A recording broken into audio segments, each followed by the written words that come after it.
Hello friends, good evening. आज आप सबके अंदर जोश देख करके मुझे बहुत खुशी हो रही है और आपके सामने गौतम सर सुबह से लगे हुए हैं इस प्रोग्राम को सफल बनाने के लिए। आप जानते हैं कि आज का दिन विशेष क्यों है? किसी को मालूम है आज का डे?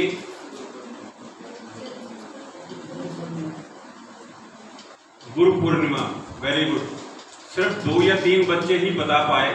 इसका मतलब हम आसपास के परिवेश में उन लोगों से नहीं मिलते जो हमें पुरानी संस्कृति के बारे में बता सकते। आज अभी किन किन ने बताया गुरु पूर्णिमा? एक बार इनके लिए क्लैपिंग हो जाए।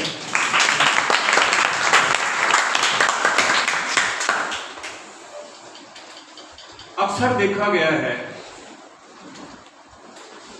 कि लोग 2 तरह के लोग हैं।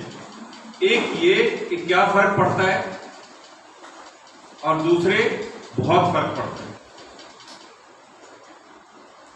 बता सकते हैं 2 तरह के लोग कौन कौन से हैं? एक तो क्या फर्क पड़ता है, बहुत फर्क पड़ता है।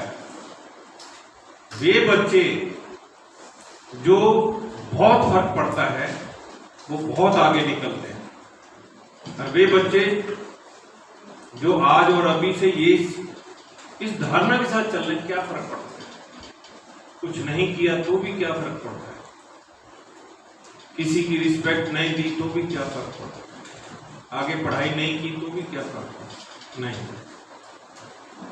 2 तरह की सोच है, एक नकारात्मक, एक सकारात्मक।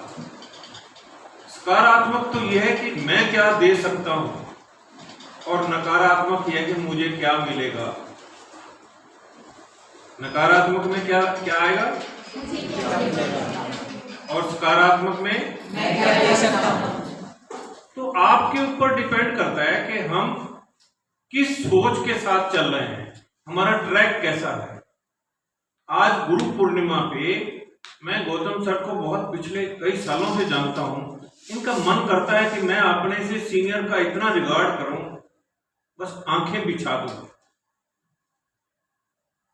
इसी तरह से यही संस्कार इनके मन में ये रहता है कि आप सबको ये संस्कारों से ओत-प्रोत कर दें। जब भी समय लगता है किसी न किसी ऐसी फिगर को, ऐसी पर्सनैलिटी को बुलाते हैं और आपके साथ रूबरू कराते हैं। अच्छा लगता है आप सबको? यस और नो? Yes sir. क्या आप चाहते हैं कि ये जो नेक इंस्टीट्यूट है ये और भी आगे तरक्की करे, और जब ये तरक्की करेगा तो आप अपने आप तरक्की करेंगे? यदि आपने न केवल यहां पर अपने घर में, समाज में संस्कारों का प्रदर्शन किया तो जरूर कोई ना कोई पूछेगा आप कहां पढ़ते हैं, कौन सिखा रहे हैं आप। जब ये आएगी बात तो आपके मन में अपने आप बाउंडेशन भी होती चली जाएगी, बॉन्डिंग भी होगी। अच्छा, मुझे इतना रिस्पेक्टफुली देखते हैं, अच्छा सामने वाला बहुत प्रभावित हुआ मेरी बातचीत से, तभी तो उसने कहा कहां से पढ़ते। ये प्रवृत्ति जब जब हमारी रहेगी तब तब हम आगे बढ़ने के लिए प्रेरणा मिलती रहेगी। कोई भी इंस्टीट्यूट अपने विद्यार्थियों के साथ जाना जाता है, ठीक इसी प्रकार वाइस वर्सा है, एक दूसरे के पूरक हैं। बच्चे भी इंस्टीट्यूट के साथ जाने जाते हैं। आज आप सब कुछ ना कुछ सीखने के लिए आए हैं, आगे बढ़ने के लिए आए हैं। आपके पेरेंट्स इंतजार कर रहे होंगे कि कब आप घर जाकर के ये बताएंगे आज तो मैंने ये सीखा। क्या आप सब सीखने के लिए आए हैं? यस और नो? Yes sir.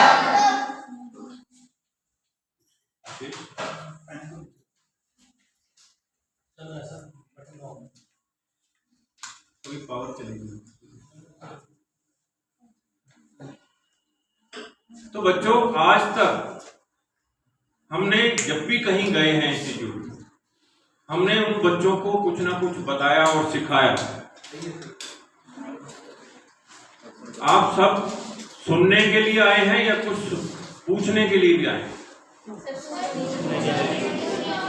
तो मेरे ख्याल से अब मुझे बात करना बंद करना चाहिए, आपकी तरफ से क्वेश्चन आंसर सेशन शुरू किया जाए, क्योंकि आप बहुत देर से इंतजार कर रहे हैं। क्या मैं सही हूँ? Yes sir. आवाज कम है और यहाँ संख्या ज्यादा है। क्या मैं सही हूँ? Yes sir. गुड। जोश बरकरार रहना चाहिए। आपका जोश जितना ज्यादा होगा उतना ही ज्यादा कंसंट्रेशन के साथ मैं आपके सवालों का जवाब दे पाऊंगा। क्यों गौतम जी? तो शुरू करें? Yes sir. सबसे पहले मैं गौतम जी से ही रिक्वेस्ट करूंगा कि कौन सा बच्चा ऐसा है, किस तरह का सवाल करना चाहते हैं, वो इसको कोऑर्डिनेट करें। Thank you so much sir. हमारे कुछ स्टूडेंट हैं जिनका कुछ क्वेश्चंस हैं और वो हम लेते हैं सर के साथ में। Start from you. आपने कुछ क्वेश्चंस हैं आपकी? अरे बाप रे, पूरी लिस्ट बना करके लाए हैं सर। लगता है शाम तक सारे सवालों के जवाब आप ही को देने पड़ेंगे हैं? सही है या एक ही क्वेश्चन है? Yes, ask your question. Sir, thank you for giving me this opportunity. I have a question. Most of the peoples are now we can see many, मतलब हम बहुत से एग्जाम्स देते हैं तो उनमें ना लिमिटेड सीट्स होते हैं, हम देखते हैं तो बच्चे बहुत सारे पेपर्स देखते हैं, उनमें कुछ बच्चे क्रैक कर पाते हैं, कुछ नहीं कर पाते हैं। और वो बच्चे क्रैक नहीं कर पाते, उनके पेरेंट्स, उनकी सोसाइटी उन्हें फोर्सफुली देखती है और उन्हें कहती है मतलब तुम कुछ नहीं कर सकते, you can not do anything. तो हम उन्हें क्या राय दें कि वो मतलब स्टॉप करें ये सब कुछ और उन बच्चों को समझे जो क्रैक नहीं कर पाए, उनकी फीलिंग्स को समझे। बहुत अच्छा क्वेश्चन, एक बार क्लैपिंग हो जाए।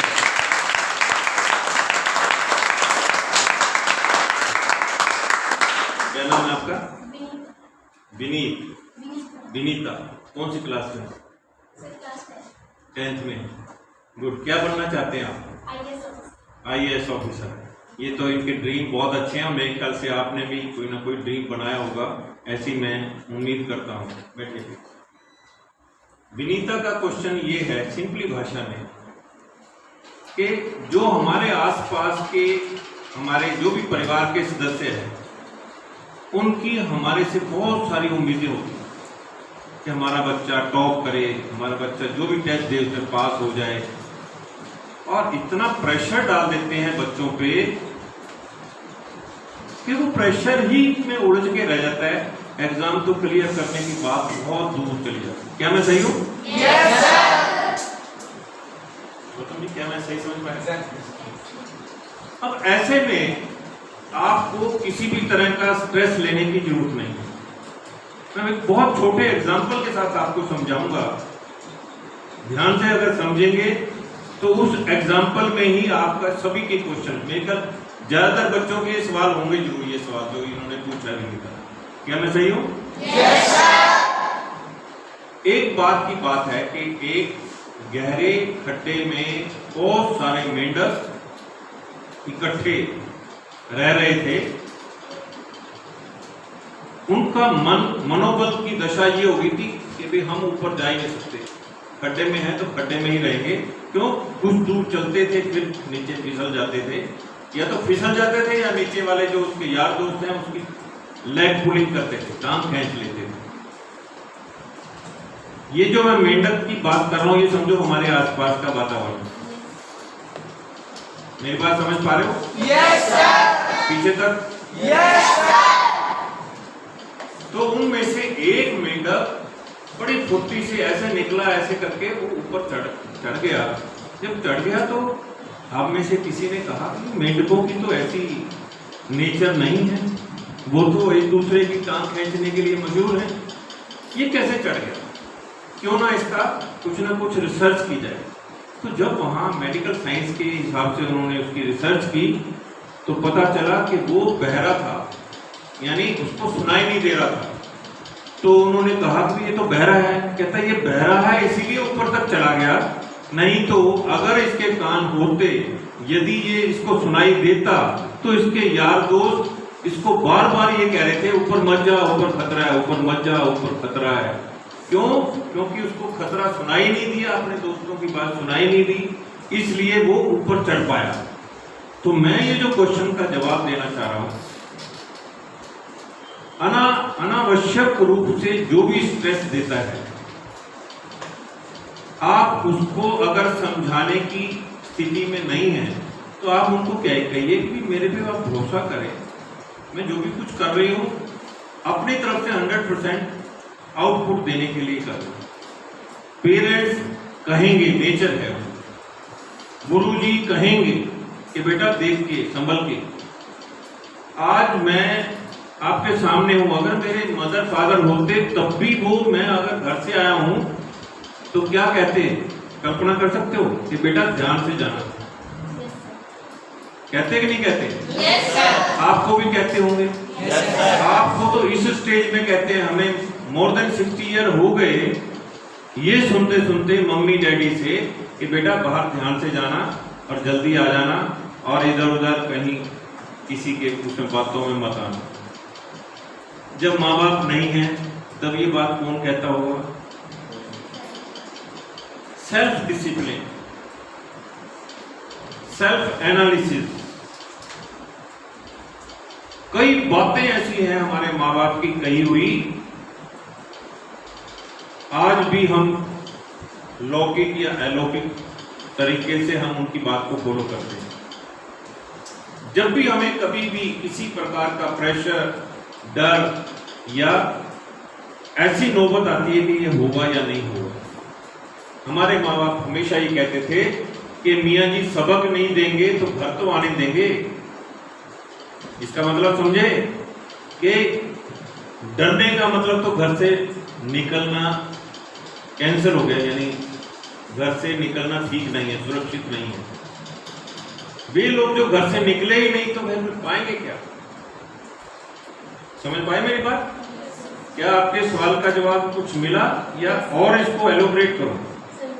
मिल गया। Next question. एक बच्चा ये पूछना चाह रहा था मेरे से कि सर हम किस एज में अपना गोल को सेट करें, मतलब कौन सा वो एज होना चाहिए जिसके बाद में हमें अपने गोल को फिक्स करके और उसके ऊपर में अपना जो है वर्क करना स्टार्ट करें। ये किसका क्वेश्चन था? किसी बच्चे ने पूछा था मुझसे। इस तरह का क्वेश्चन और किस किस के माइंड में है? हाथ खड़ा करेंगे एक बार। Raise your hand. ऑलमोस्ट सभी के दिमाग में चल रहा होगा। काफी लोगों के दिमाग में ये सवाल है कि हमें गोल सेट करते समय कौन सी स्टेज पे ज्यादा फोकस करना चाहिए, कि इस स्टेज पे हमें गोल फोकस करना है। गोल तो हमें हमेशा ही फोकस करना पड़ेगा, लेकिन गोल का मतलब ये नहीं कि वंस फॉर ऑल हमेशा एक ही रहेगा गोल। याद रखिए, जिस समय बच्चा चलना नहीं सीखता तो उसका गोल है कि मुझे चलना है। जिस समय बोलना नहीं आता उसे उसका गोल है कि मुझे बोलना है। जिस समय खाना नहीं आता उसे वो कहता है मुझे खाने का मैनर सीखना है। जिस समय पढ़ना नहीं आता उसका गोल वो है कि मुझे पढ़ना है। जिस समय स्पोर्ट्स में निकलता है तो उसका गोल है कि मुझे स्पोर्ट्स में जीतना है, सीखना है। गोल समय समय पे परिस्थितियों के हिसाब से, उम्र के हिसाब से बदलता है। वो आपके ऊपर डिपेंड है कि कितने जल्दी आप पहली चीज को ग्रहण करके सीख करके नेक्स्ट गोल आप करते हैं। हमारे अब्दुल कलाम जी राष्ट्रपति जो थे, उनका हमेशा यही इसी बात पे वो जोर देते थे कि हर बच्चे को कोई ना कोई अपना गोल बनाना चाहिए। जो गोल ही नहीं बनाएगा तो जाएगा कहाँ, कैसे जाएगा? एक चौराहे पे खड़ा हुआ इंसान अपने आप डेस्टिनेशन पॉइंट पे नहीं पहुंच सकता। क्या मैं सही समझ पा रहा हूँ? Yes sir. आप लोगों को इस सवाल का जवाब मिल गया या अभी और एलोबरेट करो? मिल गया? Yes sir. तो गोल समय समय में बदलेगा। जब आप 8th में होंगे कुछ और था, 10th में होंगे कुछ और है, 12th में होंगे कुछ और है। अभी आपको चैलेंज और भी आने हैं। आज जो बच्चे एक तो 10th के हैं, और कौन कौन सी क्लास के हैं? 12th के हैं, और 6 to 12 6 to 12 है। 12th के कितने बच्चे हैं? गुड। और 10th के? Very good. अब देखिए, 10th से 12th तक तो आपने स्टडी की। 12th में गोल साथ साथ ये भी हो जाएगा, पास होने के साथ साथ 10th में तो स्ट्रीम देखी जाएगी, कौन सी आपको साइंस, कॉमर्स या आर्ट लेना। 12th में ये देखा जाएगा कि मुझे कौन सा कॉलेज चुनना है, कौन सी साइड में जाना है। या कोई रोजगार के लिए है तो रोजगार, बिजनेस के लिए है तो बिजनेस उसका गोल होगा। तो गोल बदलते रहेंगे, गोल से कभी घबराना नहीं। और वे लोग